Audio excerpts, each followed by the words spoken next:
you have a high potential reward for success, whether it's financial or community or respect or whatever you're looking for, and you have a lot of risk that you're navigating.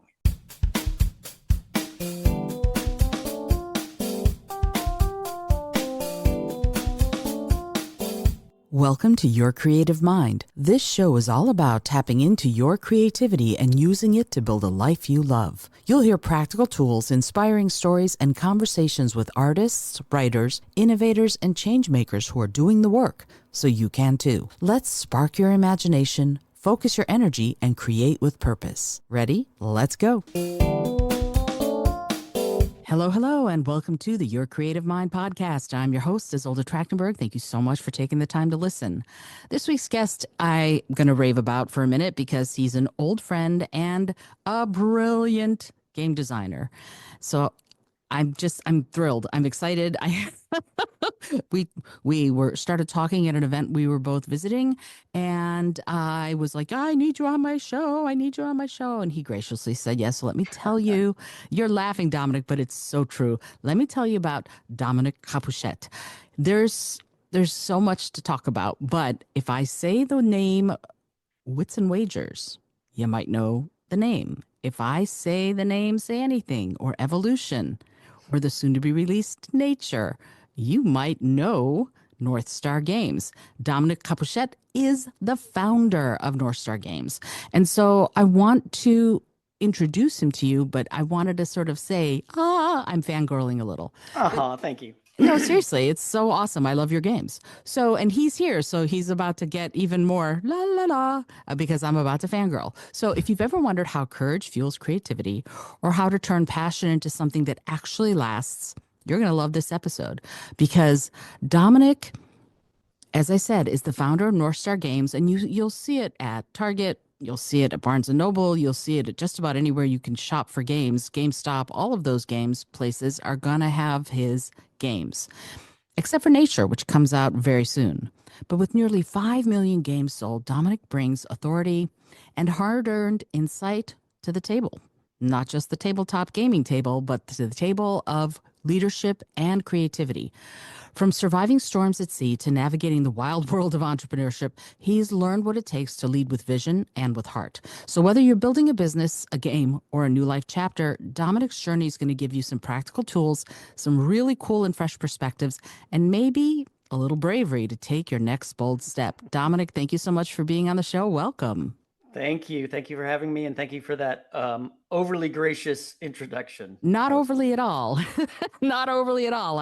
As I said, I am a huge fangirl of really, I mean, Say Anything is my favorite game. I love all the others, but you did something that is very, very difficult to do. First of all, you're a friend and I've known you forever, and I've watched and even helped play test some of your games, and I've seen how you iterate, how you make things happen with the games, and how you really look at the community who plays your games to see how to inform your own decision making. And so I have this list of questions, but I want to start with that one. I want to start with how you built a community of people who love your games, who test your games, and who keep wanting to play your games.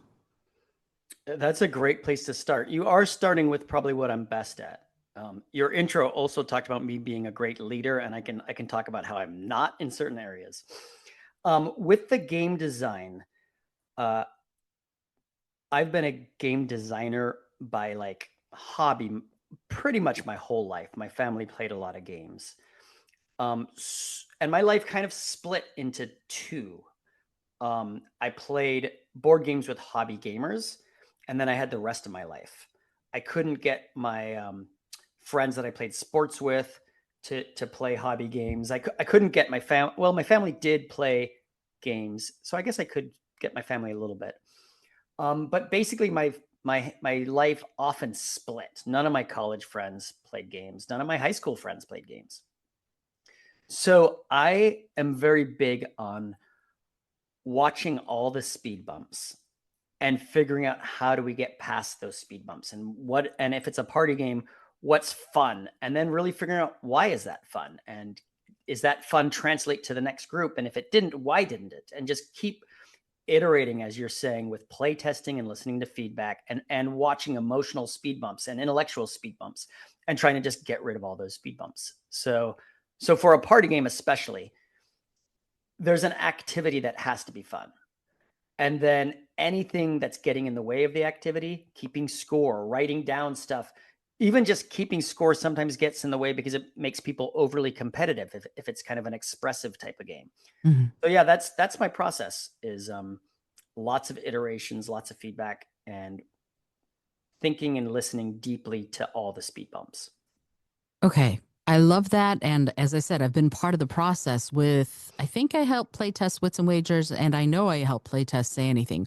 Yep. But here's the thing. And I even got one of the expansion pack questions that's a point of pride for me.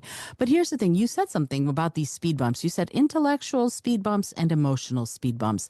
And it made me go, huh, what are those with respect to how you think of them, but also how you view them in the context of designing a game? So at the deepest level, I'm providing an experience.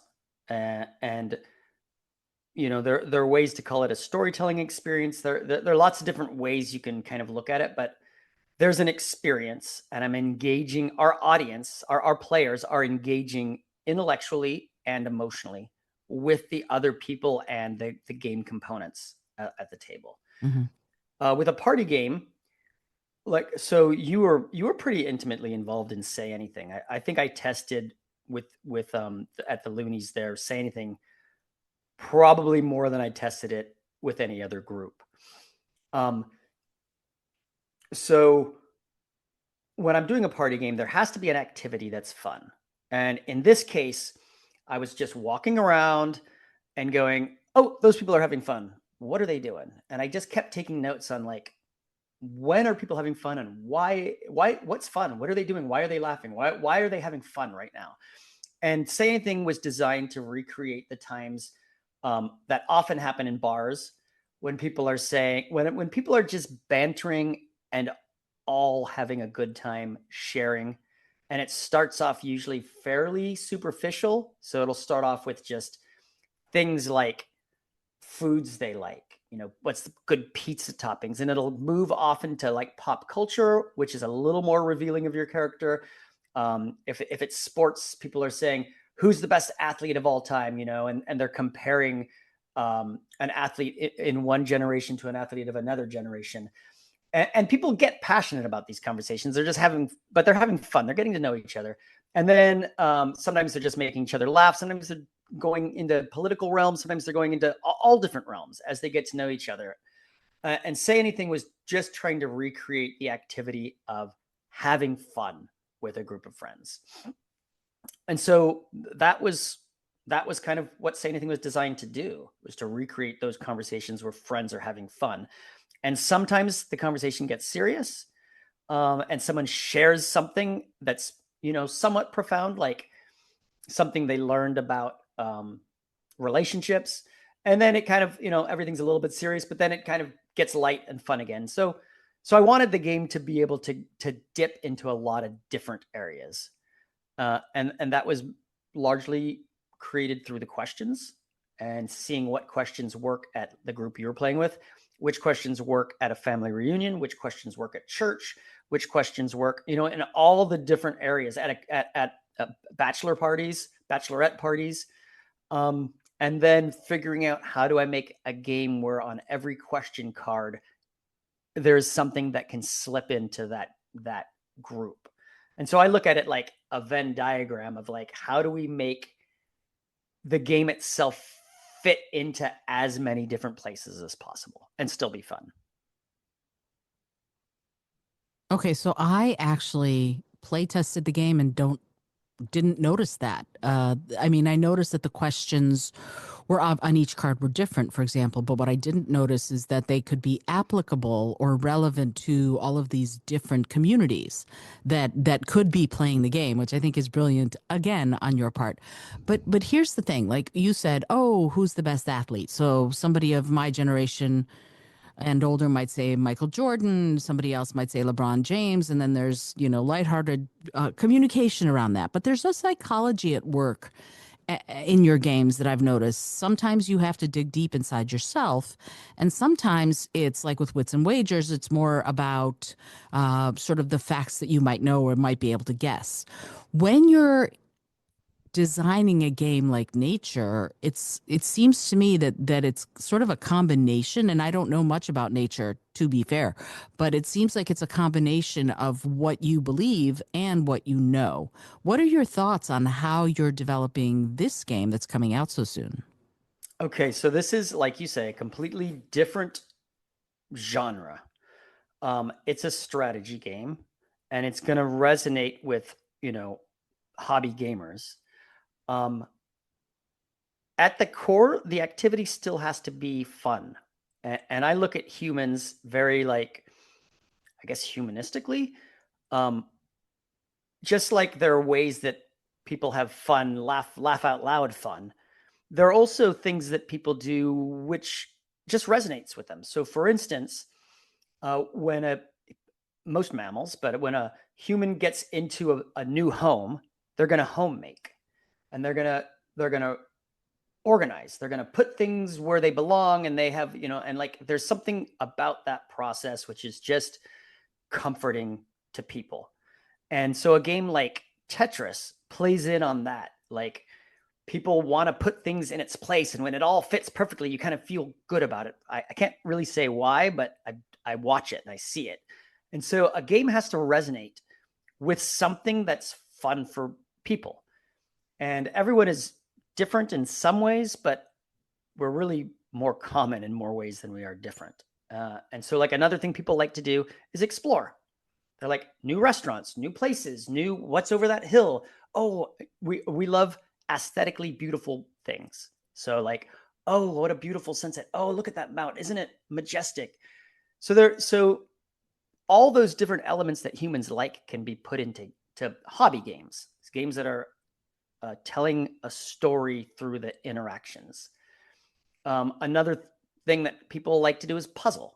So, like, it's kind of like an intellectual. They like to solve puzzles.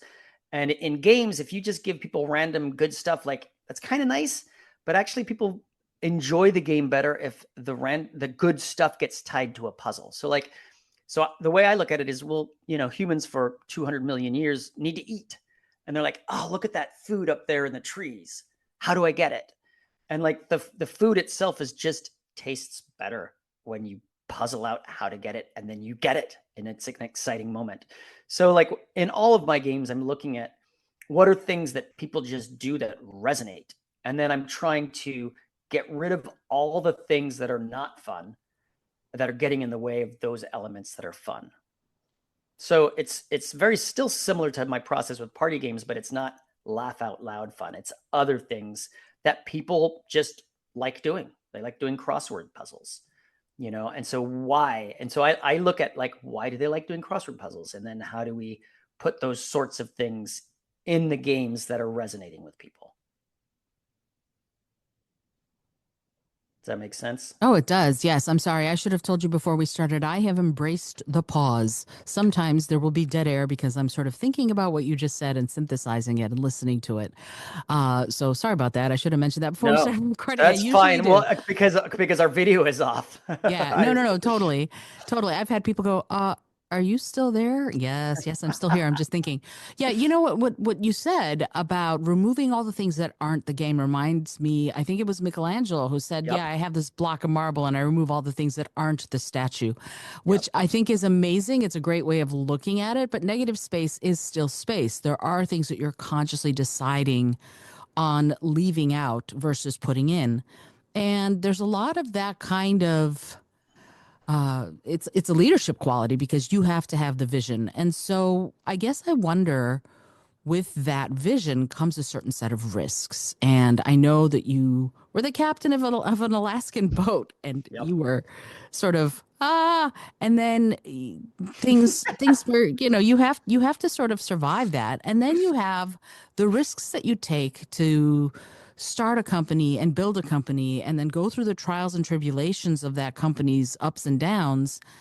there's still risks. And I guess I want to know from you, within your vision, how has your vision changed when it comes to this company, back from being on an Alaskan boat and captaining that? I don't know if captaining is a word, but you know what I mean, Mhm. versus starting and growing this company and so many changes in the company over the last few years. What does it do to your vision? What does it do to how you lead the people you're leading?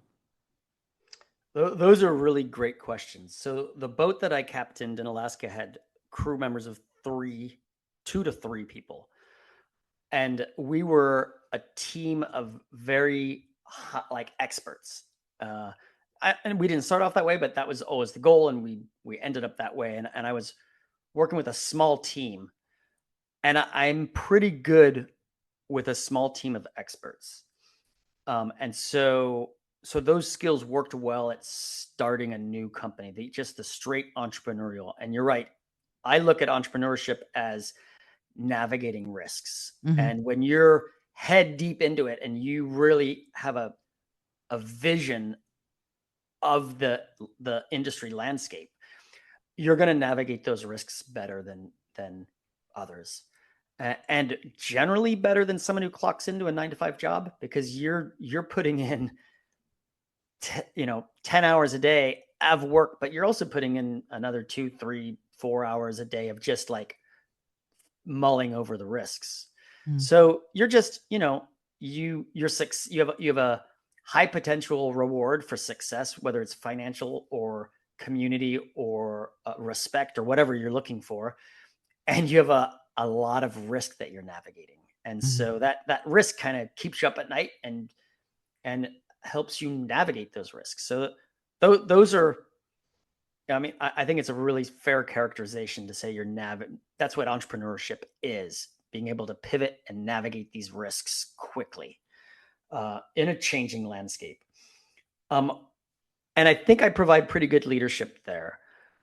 When it came to growing from 5 to 10 to 15 to 20 to 25 people, um, the role is very, very different.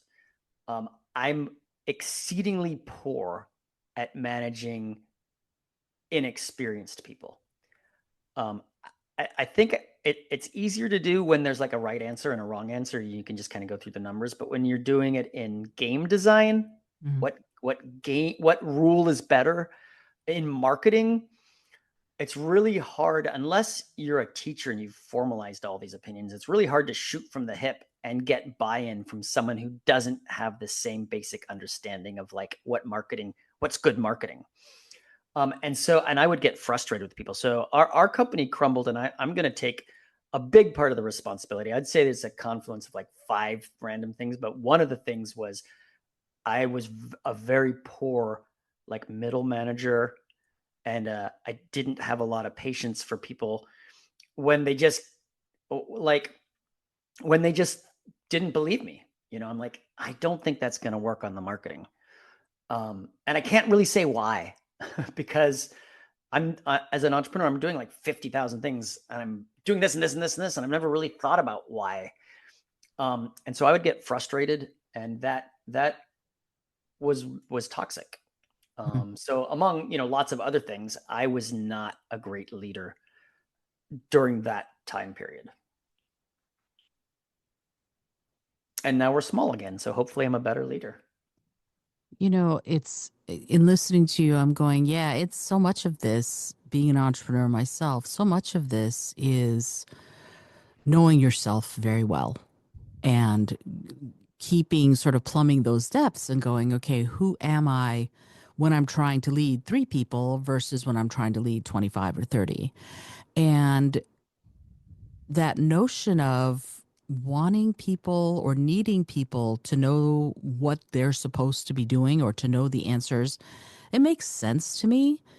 It's just the leaders lead, the followers follow, and I may be sounding a little Machiavellian, but the followers are followers for a reason, right? They may be followers because they're not ready to lead, they're not ready to step into their power about that, or they just may be darn afraid of making a mistake. So let me ask you this: as a leader, as you as an individual, Dominic, When things just go completely to crap, they just go just, what is your process once you've hit rock bottom? What is your process of unpacking that, figuring it out, and starting over? Well, I think it's smart to take a break, take a breather, and collect yourself. I am a big proponent of the word courage or honesty. I think having the courage to face the risks, in the outside world and the inside world, I think it requires both, because any of your HR relationships are navigated through making personal connections with people and then Mm. building trust with those people. Um, so those both skills are super important. You need to understand the industry landscape, and then you need to understand your personal relationship fears, and then you need to be able to build connections with the right people, and then communicate the vision. And that courage is a two-way street. The courage needs to be uh, to listen too. And so you build, a two-way relationship where people trust you and your vision changes and gets adapts if other people have more insight than you. And in the end, um, nobody can be great at marketing, finance, product development, and, like all the different things that a company needs to succeed. You need to trust people. You need to find a team of experts who know more than you in their field. And then you need to trust each other. And so you need to build that trust so that you can hear each other, so that the person that's managing our supply chain, who's just thinking, how do I reduce costs? Um, to say, we need product in August. And he goes, well, that's going to cost, $10,000 more, or $12,000 more, or $30,000 more. And we need to say, oh, 30,000. And then we need to make a judgment and go, you know what? We need it. We need to get it to the reviewers. Those people are going to influence a lot of the purchasing, habits. And so like we create a plan, but we need to trust each other. And then the person doing the supply chain can't be angry that we're making him look bad because he's, incurring an extra $20,000 cost. He has to trust that we understand what we're doing on that side, even though he doesn't, even though it's completely counterintuitive to him. He's thinking to himself, that's bullshit. You guys are wrong. And if he thinks that for too long and he harbors that grudge, that negativity hurts the whole company, hurts everyone in the long run, especially if it festers, which is what happens. I mean, it just will. So that's part of where you have to build those relationships so they trust that your realm of expertise better than they do, and they'll lean on you. And so that's kind of what you're trying to build, is a team of people like that. And that, I think, is generally, like, if you look in the corporate world, that's what the C-suite would be. People that like are doing really, there's the CMO for the marketing, CEO who has the strategic vision. There's the CTO who understands technology and how that works throughout the company. So there are all these different aspects. And then there's some people have, I don't know what it's called, but the HR, some people bring that into the C-suite, some people don't. And that just depends on whether they think, HR is important or not. And it is. I'll just say it right now. It's super important. Um, and then those people usually lean on people in their department and build trust there, and the trust kind of like filters downward. And that's where, like, I would say I just don't understand that next step, how to do that next step right. Wait, which part? The part where you're going down to the next step of people to build that team? Yeah, where there's a layer. Like right Mm. now, there's no layer between me and the team. Mm-hmm. We all meet together every morning, and I collaborate with each of them. And I've noticed anytime there's one person that I collaborate with less, they're more likely to get disgruntled and go down the wrong path and kind of pull the company in a direction that's harder to manage. Because really, there's there's an infinite number of ways to take your company that are all fine, but you have to take it in one place. And so if you're rowing a boat and one person is pulling to the left and pulling to the left, you're not getting to where you want to go as quickly as you could. You need to all be moving in the same direction. Mm. And so I've found like I need to meet with everyone. I don't want to say equally, but I need to meet with everyone to the point where like we're on the same page and we understand each other and we trust each other. And if I don't do that, that's bad for the company. Like just, right now we have 4 full-timers. Is that right? Well, I guess we're at 3 because of the tariffs, I had to let go of someone. 3 full-timers and 3 part-timers. Mm. The tariffs. The tariffs, yeah. But any one person in that small of a group that's disgruntled, hurts. It hurts just everywhere. They're going to be disgruntled to other people in the company, and other people in the company are going to be torn, and it hurts the company. You don't want people to harboring a grudge. Sure, absolutely. I mean, ideally, you want everyone at the company to be as happy as possible at the company. Yeah. I mean, and it's funny because I had an intern recently, Peter the intern. Shout out to you, Peter, if you happen to listen to this. And he's a college student, a communication major, marketing major, and sort of in the middle of his internship and at the end, we did a little kind of an informal evaluation. I evaluated him, but he also evaluated me so I could know how I was doing. And he said, I never felt I couldn't ask you questions. I always felt like if I didn't know something that I could come and ask you and you would give me an answer. Yet had a lot of independence to do my projects, which is exactly how I want employee relations to be, because that's how I want it when I'm an employee. And so I guess the thing that I wonder is when we're in this situation, when we're leading people, what is your advice to someone who needs to have the courage of their convictions and their vision, but at the same time needs to manage people, a smaller team, let's start with. But what's your conjecture about building those kinds of relationships in a larger team as well? Well, my conjecture, when it gets to, let's just say we were at about 25 people, and then we had like full-time contractors. So we were close to 30 kind of full-time people. I can't meet with all of them. I can't build trust with all of them. And so I think I need to just build trust with my team. And then they each need to have people that they're building trust with lower. With your intern, I forget his name already. I'm sorry. Peter, that's okay. Peter, you gave him the freedom to do his thing and the freedom to get advice because he was at a certain level of competence. Mm-hmm. If he's actually just starting to, get paid to do things that aren't really helping, that's where it kind of gets problematic.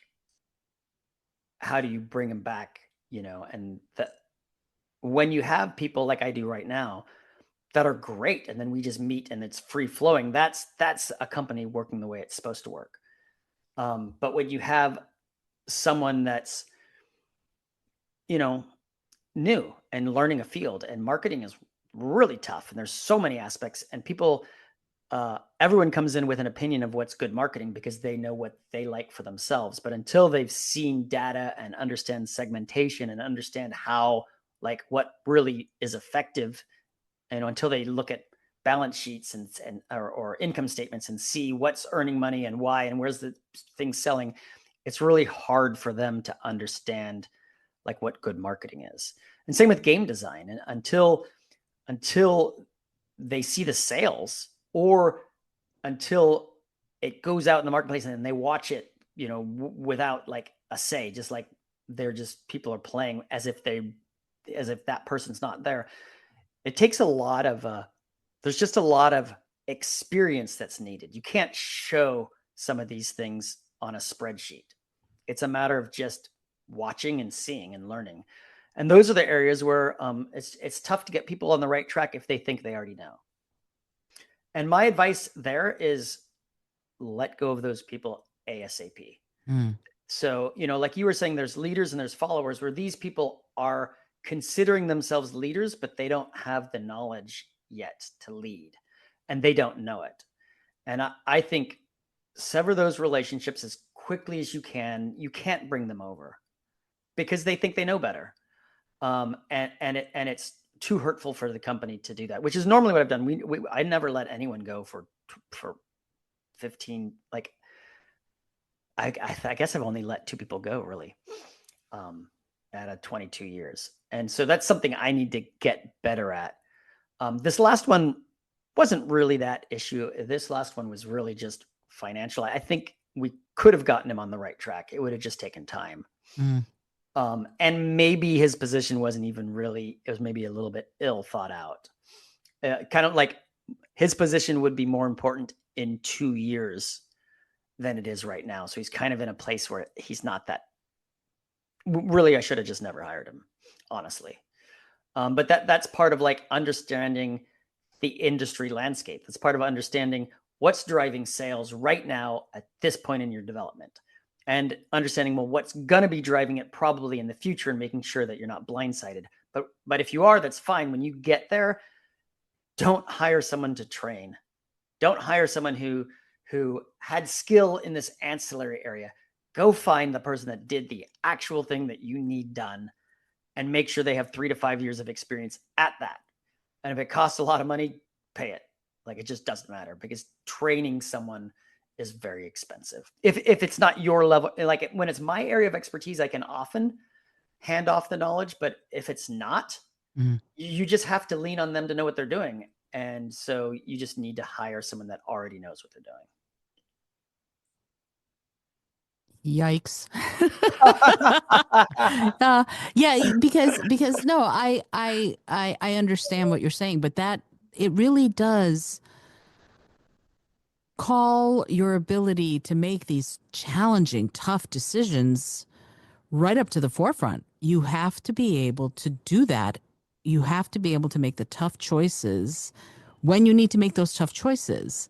And so I guess the question I want to ask for you before we get more into your personal why for things, where do you get those skills to make the tough choices, to stand behind them? And I don't know, I would feel bad if I had to actually let someone go.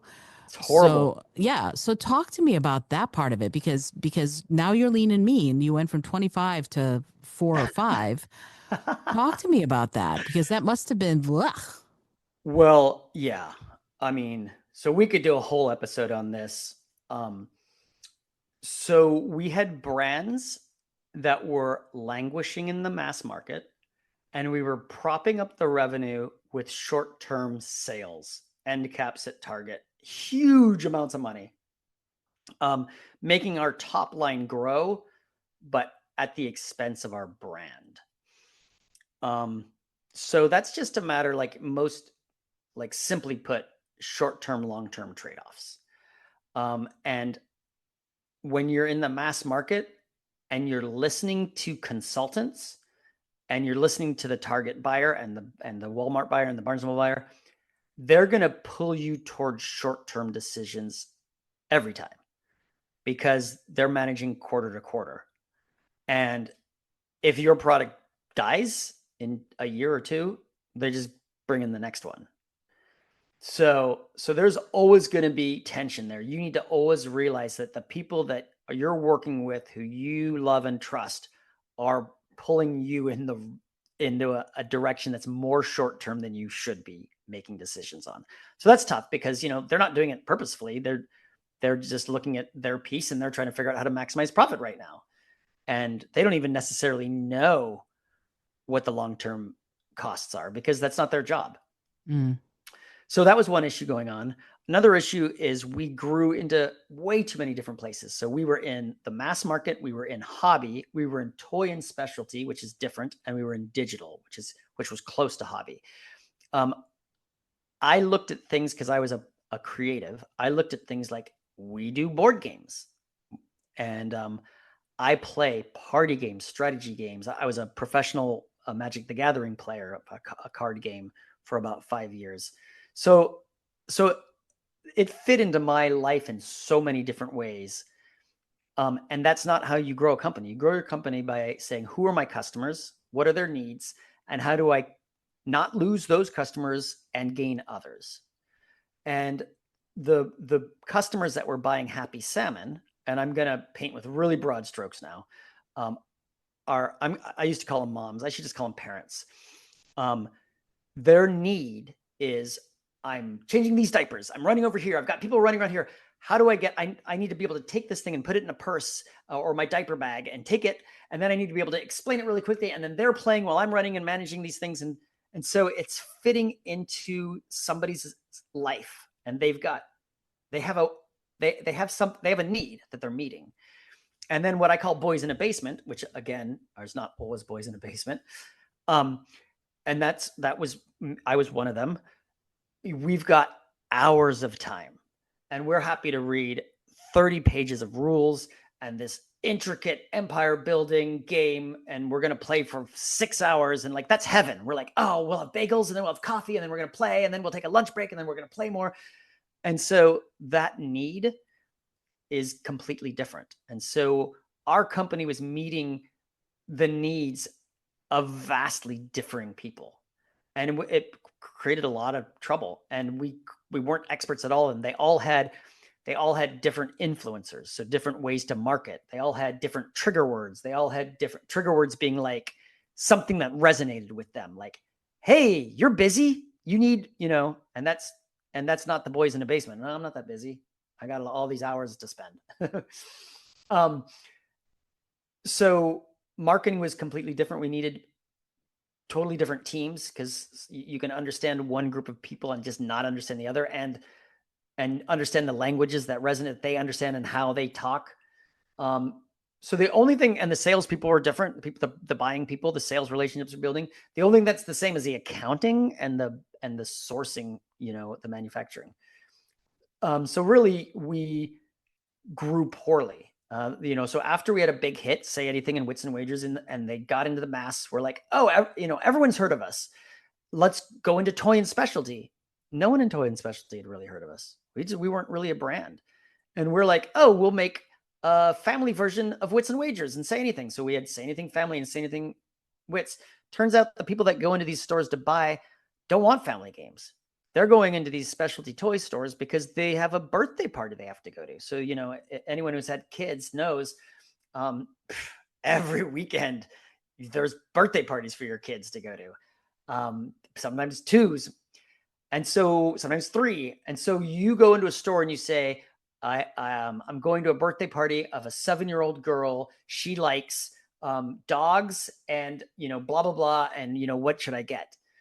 And the last thing that you're going to get is something that says family, Wits and Wagers family. It doesn't fit the need. Now, what also happens is that person goes, oh, Thanksgiving's coming up. Wouldn't it be great to get the family away from the television and we'll play a game? So some of the purchasing was like we fit, but barely. We just weren't meeting their needs. So anyways, long story short, it took us years to understand what the needs were of toy and specialty. And then we didn't have the team really to do it. And so our company was in too many different places. And then I'm bad at managing that next level, as I've talked about. Then my business partner got cancer, and in the end passed away. I mean, you remember Satish. Sure. Which was obviously horrible.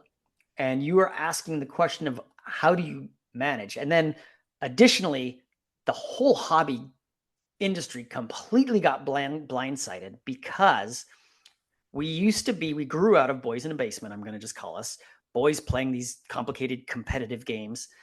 Then the German market came and said, hey, these are great family games. We don't like so much cutthroat and competition. We want to be building together. And they brought a lot of great things to the hobby. And then video gamers started going into hobby, and they have a completely different type of game they wanted. So I just got blindsided by the huge transformative changes that were happening because I was following my hobby board games. And it turns out I should have been following hobby video games to understand where these other brands were growing and coming from. So there was that going on. And then at some point we had 3 co-presidents. So even though I was a majority stakeholder, like owner, we had 3 co-presidents, which made it tough to pivot Mm. because what we did is we kind of ended up siloing, and Satish took mass market and I took hobby, Scott took digital. And so we had different objectives. And if Satish was going to solve the problems, he would have done it differently than me. So now we have 3 competing visions. Mm. And no real way to bring that out unless we go to the owners and out someone and just like say, I think Satish should leave the company and I want to run it, which I wasn't going to do, which none of us were going to do. We were all friends from school. And then Satish had cancer. So of course, anything like that was completely off the table. And then at some point I was like, I got stern with us. I'm like, our company is sinking. We need to just drastically restructure things. We need to let go of people. We need to like figure out, we need to change what we're doing. But because different people were like, no one really wanted to cut their whole department. And then it came to one conversation with Satish where he said, Dominic, if I let go of Steve, I'm doing this work. If I let go of this person, I'm doing this work. And I'm like, Satish, we need to stop doing that work. Like, we need to look at what work is earning us money, because a lot of our work we're working really hard. It's not earning us money. And that conversation ended with him saying, Dominic, I am dying of cancer right now. I cannot take this on. And that ended it. It was like, I was like, okay. So then I just watched kind of my company just sink for a few years. Mm. And then Satish unfortunately passed away. But then that's when I was able to kind of take control of the company. And it was basically bankrupt. And I bought the assets for basically nothing. And then I've been trying to rebuild since then. So I can't really tell you the right way to do it, because I don't think I necessarily did it the right way. The right way would have been for one person to be in charge, to have a vision, and then to just cut off all the parts of the company that weren't cash flow positive. But we just weren't able to do that.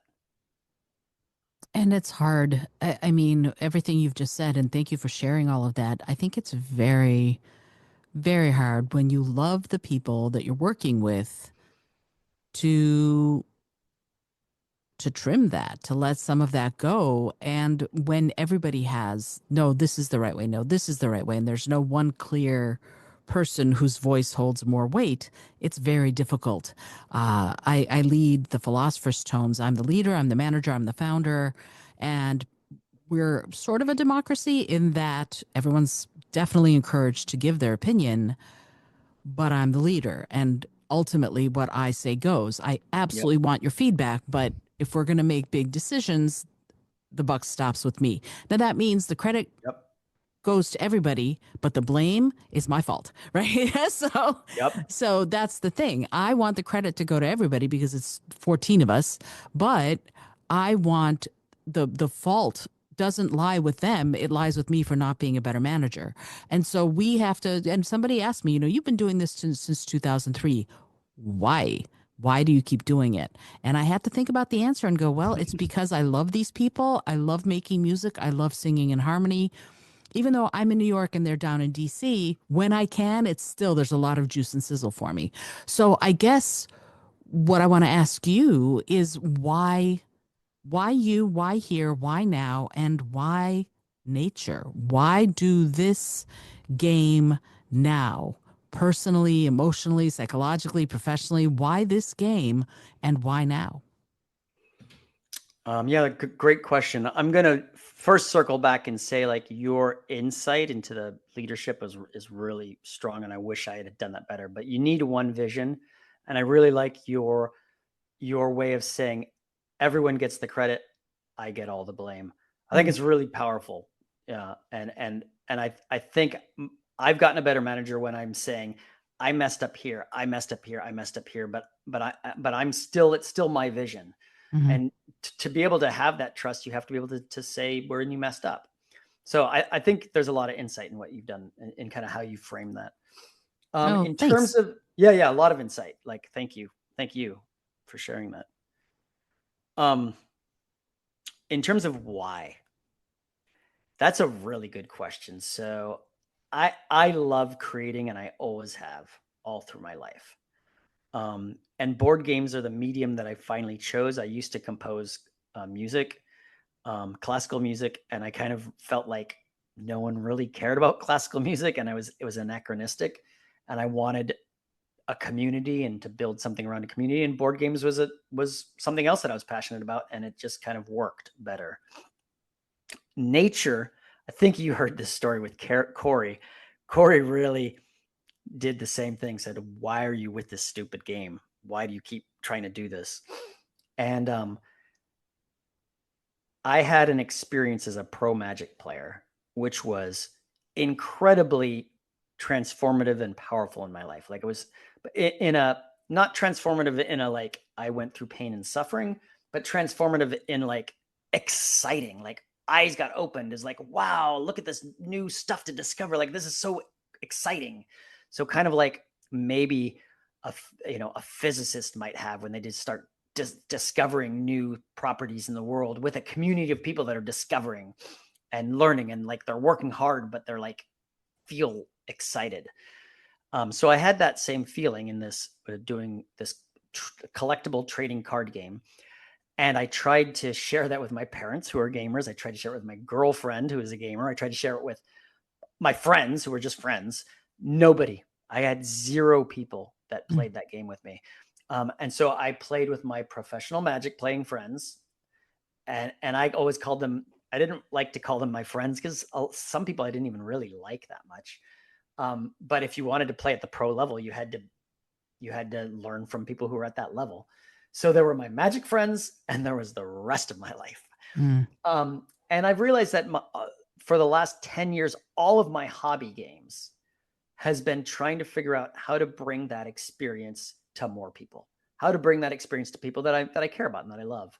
And nature is my best. That is, I think, as good as you can get. So it's I brought a really core game that's as simple as it can be and still really interesting, and then I've created a modular system around it. Mm. And think of that like Legos. You can take this piece and put them together, and and then play the game with this combination of modules. And right now, once we release the game, there's going to be 48 different ways to play. After the next 2 modules, I think there's 200 different ways to play. So part of the fun is combining these modules and then like exploring the world that you created. And that's just way too complicated an idea to share. So it's like I had to break it down to 3 different stages. But that's the if I can ever get someone, a casual gamer, to that space, then I kind of my mission is like fulfilled. That's what I was trying to do. Okay, I love that. I think that's going to be super fun to play. I can't wait to hold it in my own hot little hands. And I've seen you sent me the cover art, which if you are listening to this and you want to see it early before the game is released, go to the show notes and you'll find it there. What's interesting to me about the cover, I mean, first of all, it's gorgeous and glorious. And Yeah. I'm a huge fan of beautiful art in games, but also effective art in games. John Cooper's The Gang is another one of those games where it's just lovely, easy to play, but also lovely to play. It feels good to play on that sort of visceral aesthetic level. Talk to me a little bit, as much as you can / want to, about the actual parts of the game and what thought you put in. I know you put in great thought into the cover because it's gorgeous, but what thought did you put into the components of the game and how people will experience the game with those components? Yeah. So all very, very important parts of the experience. Um, and also, like you say, lots of thought went into what's the cover look like and which animal are we choosing and all that. And it is beautiful. Um, the core of nature is an ecosystem. We're simulating various real ecosystems. Um, so at its core is when I design a module or the core game, I do oops, I shouldn't swear. I do a lot of studying. I read a ton of science, and I try to figure out which parts of an ecosystem am I going to model? And that comes to largely what do I think is going to resonate with people? Mhm. Because if you start doing something that's just too obscure and they don't understand it, then the theme doesn't come to life. But I want the theme to come to life, and I want them to see, wow, when a predator enters the ecosystem, look at how it affects everything. And oh, Mhm. look, when there's fruit up in the trees that have great food value, look at how that affects things. And so what happens when a species can just has wings and can pick up and fly? And what happens when weather turns a land into just a frozen wasteland, like up in the Arctic? And how do these animals survive? And so for me, the first core is science. I'm modeling as much science as I can in a game that's going to be fun. And what makes the game fun is everyone loves animals. You have these animals, and you're trying to grow the goal is very clear and singular. You want to grow your population and keep them alive, and that's it. And every round, you're going to get 1 point for every population that you kept alive. And then there are just two threats until you add in other modules, like a disease module or a climate module. The two threats are starvation. So there's a limited amount of food, and you need to find a way to feed your species, and predators. When there's a lack of food, one of the sources of food is you can become a predator, and instead of eating the plant food from the ecosystem, you can eat the animals that are living in that ecosystem. Mhm. And so those are the two threats. You're looking around and going, how do I get food for my species, and how do I protect them? And I want to grow my population as much as I can while I do those two things. And then you've got these traits, which are superpowers, which is how you're adapting to the changing environment. And one of the really cool hooks about the game is, as you adapt to the environment, you change it. So there's this really interesting feedback loop, because you're in the environment. So the Mhm. animals that you're adapting change the environment. So, Like they anyways, would in nature. I mean, like what? that, like would happen out on the savannah or whatever. Sure, that Yep, makes sense. exactly like that. Yep. And so that's what we're modeling is ecosystems. It's called Mhm. nature, because I guess ecosystems just didn't seem as catchy. Biomes. You could have called it biomes. Yeah, you know what's interesting though to me, in I'm listening to you. The work I used to do at NASA was literally helping scientists figure out how to take their very high concept, very technical, very scientific work and transform it into something that a kindergartner would get super excited about learning. Yep. That was part of my job, right? I would literally help these scientists figure out how to talk about volcanology, for example, in a way that sixth graders would find scintillating and wow, Yep. I can't wait to learn more. And it sounds to me like that's kind of what you're doing here. 100%. So okay, so which to me is like, yes, let's get more people excited about that. The thing that I'm sort of thinking about is we're now in this position, you're now in this position where we're facing weirdness around science, right? And to me it's just so ridiculous, like it's ludicrous that this is even something we have to talk about, but we do Yeah. have to talk about this notion Yeah. that there are some people who are like, well, it's my opinion and my opinion counts more than the scientific method. No, it does not. It does not. But I can beat my head against that wall and beat that particular drum as much as I want, but there are people out there. And I get political on this show. Anybody who listens, if you're listening, I get political. So talk to me about what your thought process is about that facet of it. Like I worked at NASA, I worked at the National Geographic. I'm science, science, science with a healthy dose of arts and reading and language and music and whatever. But I really believe that we need to be focused in on these mysteries, these scientific processes. What do you do when people are going to look at you and go, I don't believe in it? Well, so you'd like me to share my alternate facts? Sure. um, so the predecessor of this game is called evolution, and evolution is a politicized concept. So I was very happy to step away from that. Mm. the fact that there were people that wouldn't review it, that game was a big F you to their God. And I'm like, it's not to me at all. Like, so this is doing the same thing that Evolution did, but it's much more refined. It's a lot better, and it's with a name that's not a trigger word for people Hmm. yet. I think if it said science, it might be a trigger word for Right. people. I don't think nature is. So I think I've just kind of sidestepped that whole issue right now. I can't think of, well, I mean, I do have a climate module, and that will definitely, get some of the politicizing. But with just this core game called Nature, I don't think I'm there yet. Okay. That's Um, fair. but what you said your job was for NASA, that's my job. I've been invited to all expenses paid to a convention of evolutionary biologists in Croatia. This was like 10 years ago. Because our game Evolution got covered by the journal Nature, which is one of the most prestigious scientific journals around. And then it started getting used in lots of universities, the Oxford and lots of universities just across the world. And when they invited me, I said, "Hey, I just want you guys to know I'm not an evolutionary biologist at all. I mean, I've been learning a lot of this stuff because it's fun, but I'm just designing a game. Like I'm using this as back material for a game. And to me, the most important thing is that the game is fun and works." And they said that is exactly why they wanted me to speak, is because that's an issue that's tough for people, for evolutionary biologists steeped in like all the different processes to communicate. And really what I ended up communicating was ecosystems, because people understand ecosystems a lot better. There's just a lot of nature shows. And so, Hmm.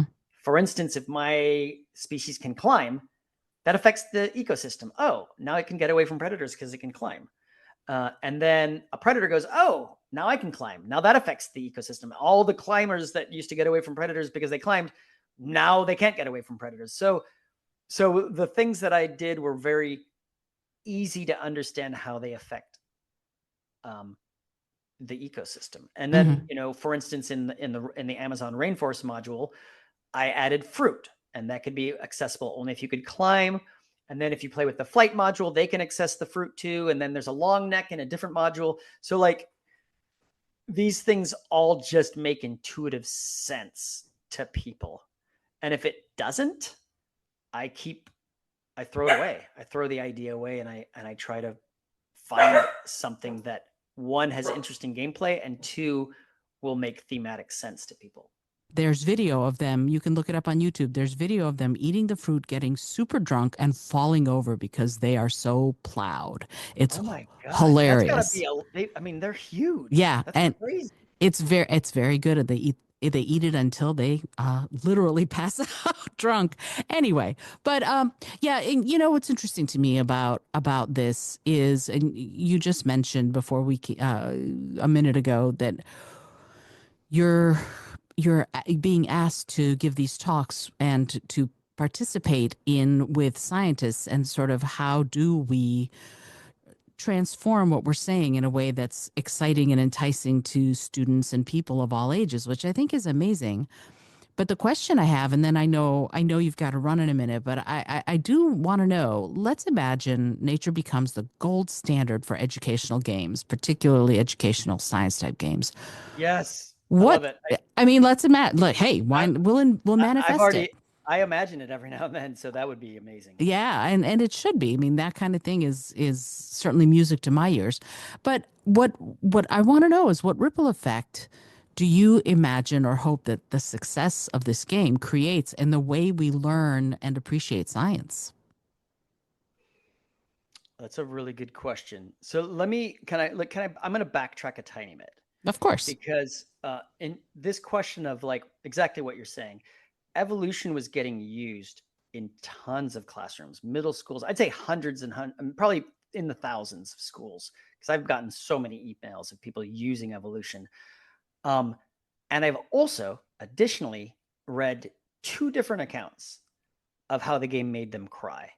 Mm. It is a very mean and punishing game, which might be good for the content. Like, nature can be mean and cruel, but it makes for a bad game. And the one of the real reasons that I'm kept this game and kept working on it is it bothered me that a lot of people's first introduction to modern board games, which is an amazing industry, and like it's an I'd say an exploding art form, and we're really doing great things with that art form. Could be my game Evolution, and I could be making people cry. And they could be forced into playing this game. They don't want to play. They're not into board games, and then all of a sudden they're forced into it, and they're playing against strategy gamers, some people that play board games strategically. So that was one of the things that I was doing with Natures is I wanted to redesign the game because I thought it was an inappropriate game to be playing in classrooms. Mm. So to your point, yes, have thought about this being used, and my other game was being used, and I actively didn't like it. So that's one of the reasons, probably the main driving reason, that I really like kept reworking this system. So then the next question, you're saying, how will it affect people? So a simulation will never replace a textbook, in my opinion.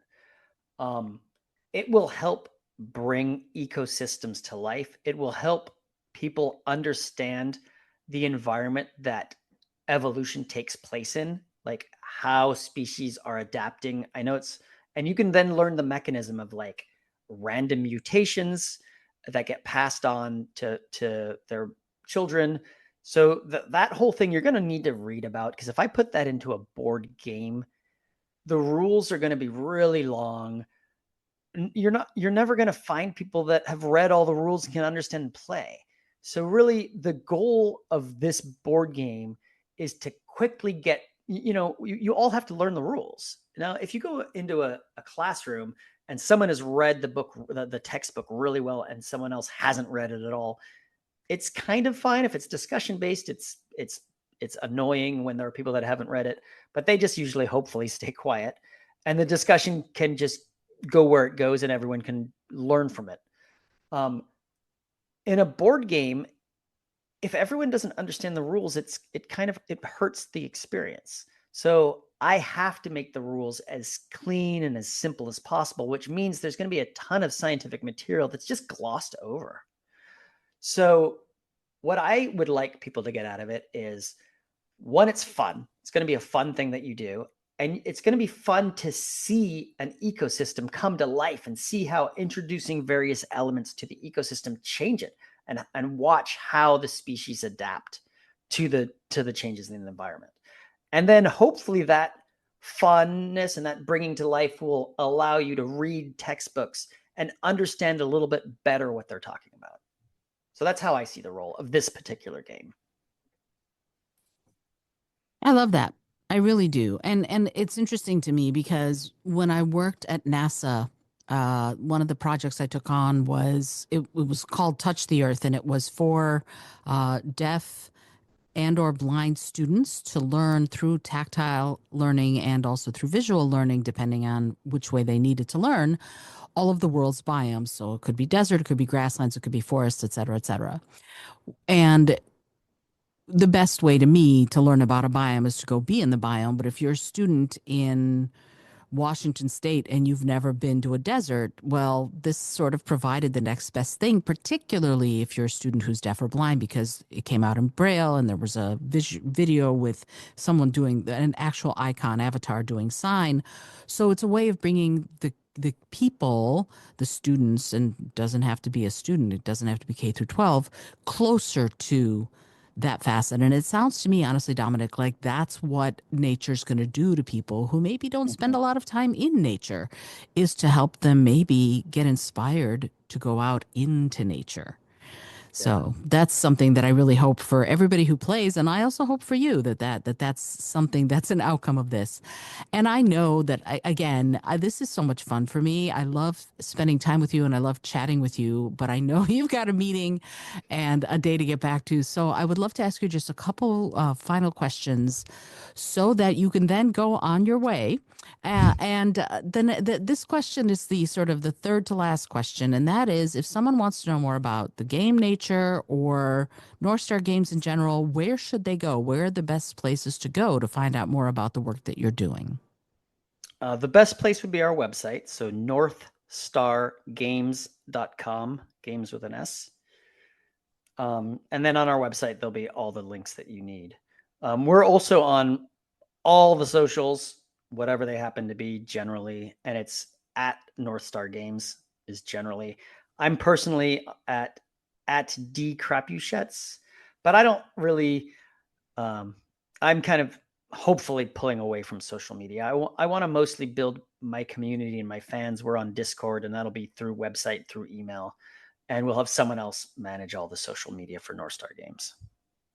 I think that's wise. I've been doing something similar, and it's freed up an incredible amount of time for me to write books and plays, which I love, and to do more podcasting. So thank you for that. And also, if you're listening, the links are in the show notes to all of that, so you can find them there. I know people learn differently. Some people need to hear it. Some people need to see it. This way, you get it both ways. Okay, so this is the penultimate question, Dominic. Woohoo! I know. I'm excited. You're Let's do almost it. free. You're almost free. So the question is, what is it that gets you up in the morning? And I don't mean your alarm. Oh, so I'm not a morning person. So this is going to be a bad answer, but I have a stand up with our entire company every morning at 9:30. So I have to get up, and yes, it is always my alarm because I'm a creative that works at night. Mm. Um, it's my alarm, and I got to get my dogs. I got to walk my dogs. I got to get them food. I got to make my coffee, and I got to. So I give myself 30 minutes to do all that, and then get to work. But in terms of like what just inspires me, um, I love sharing my hobby with people. Mm. I really do. And Mm-hmm. so like the next product line I've been working on is for gamers to play with non-gamers. And specifically, I'm saying grandparents because there's a lot of stuff out there for kids and families. And my dad he's 87. We used to game a lot, but he does not you can't teach him a bunch of rules now. Mm-hmm. And so but I had a great time so we went to a convention in Germany, and then they live in France. I visited them, and we went to a bunch of board game cafes, and there were some specific games we played. Super simple, super fun. We're eating, we're drinking, there's people walking by, we're talking, we're socializing and playing these games. And it was so much fun for me that I'm building a product line around that experience, trying to bring that experience to other people. So really that's what it is. When you get to the core of it is I have these experiences that I want to share. I love it. That's a phenomenal question and a really cool idea for a product line of games. No, but seriously, because there are people who are also volunteers in places that are assisted living. That would be a great way to get Yeah. the residents engaged and involved in using their minds and being front and center and available to having some fun. So I think that's great. I know this because the Philosopher's Stones, my singing group, we do a lot of gigs around the holidays singing at assisted living communities and things like that. So yay for you that you're doing that. Thank Okay. you. So here is the last question before I let you go. And the question is this. If you had an airplane, environmentally friendly, of course, that could skywrite anything for the whole world to see, what would you say? Huh. That's such a good question. I don't want to ruin it. I only get to say one thing. What do I say? Wow. It's really hard to know because I don't have anything thought in my head, but it's going to be along the lines of kind of what I said in terms of leading, which is finding the courage to face your fears and to face your external fears and your internal fears. That process is kind of part of the creative process, and it's part of allowing you to be in a community and to be a part of a community. It's like to really be yourself, you need to be an individual and have a community. And if you don't have both, you're not really living as a human to the full extent. I don't know what I would say, but it's going to somehow encapsulate that. I have no idea how to encapsulate that. Basically, I think you're going to need a plane with a lot of room to do the skywriting. Dominic, It's a thank you so much for being here. I really appreciate you taking the time. This is a super fun conversation. Thank you for having me on. This was really fun for me too. Appreciate it. Awesome. All right. If you're listening, you know what you need to do. Go to northstargames.com. Go learn about nature and some of the other games that Dominic and his fabulous company have put out. I can vouch for them. I'm not affiliated. I just can vouch that they are a lot of fun to play. I love these games. I think you should go out and play them, and enjoy yourself. And look out for nature. It's coming out very, very soon. Actually, Dominic, when is it coming out? What's the date? Well, so I don't know if there'll be tariffs when this thing airs, but right now the tariffs on our games are 145%.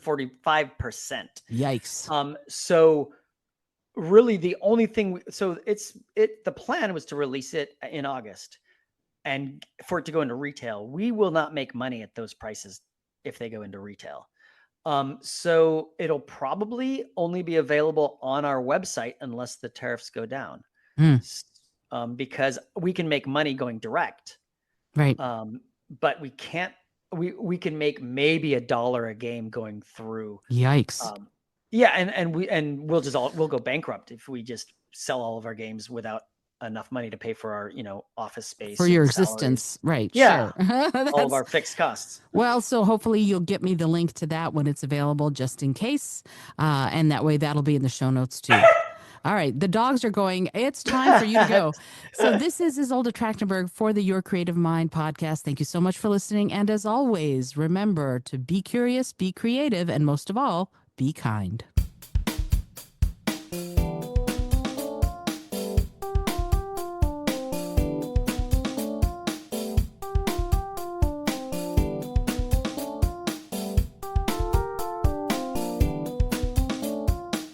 Thanks so much for joining me today. I really appreciate you being here. Please subscribe to the podcast if you're new, and it would mean the world to me if you told a friend about it. Today's episode was produced by Isolde Trachtenberg and is copyright 2025. As always, please remember this is for educational and entertainment purposes only. Past performance does not guarantee future results, although we can always hope.